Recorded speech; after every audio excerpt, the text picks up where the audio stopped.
為咗針對高市早苗，飛哥今日都開始改名，請大家叫我大灣區飛哥。大灣區唔單止係改革創新嘅先鋒啊，更加可以成為兩港地區嘅排頭兵，代表周邊地區發出南方嘅抗日呼聲。因為我哋有共同嘅語言粵語，同聲同氣。大灣區可以博采眾長，可以代表客家人嘅革命底色，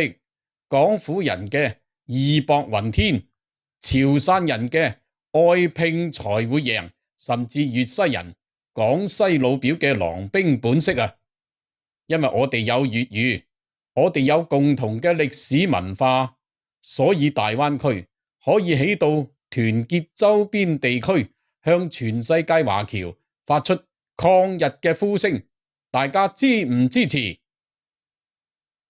好嘅，聽完激情嘅演講之後呢，歡迎大家今日跟住大灣區飛仔哥，了解我哋祖輩嘅抗日歷史，了解日本仔嘅真面目。我哋繼續講石原莞爾呢個日本侵華理論嘅主要創造者。日本年輕人就係俾佢為代表嘅軍國主義理論搞到打晒雞血，不惜以死殉國嘅。高市早苗而家做嘅其實不過係重複當年軍國主義者嘅工作，等呢啲理論可以改頭換面，借屍還魂，諸多藉口用嚟支持日本重新發動對外戰爭啫。大家一定要記住石原莞爾嘅模樣。雖然佢唔係二戰戰犯啊，因為9·18事變之後，東條英機認為佢想過橋抽板啊。其實佢只係想日本再韜光養晦15年，喺霸佔東北之後積聚實力啫。狂熱嘅軍國主義者當然容唔落佢啦。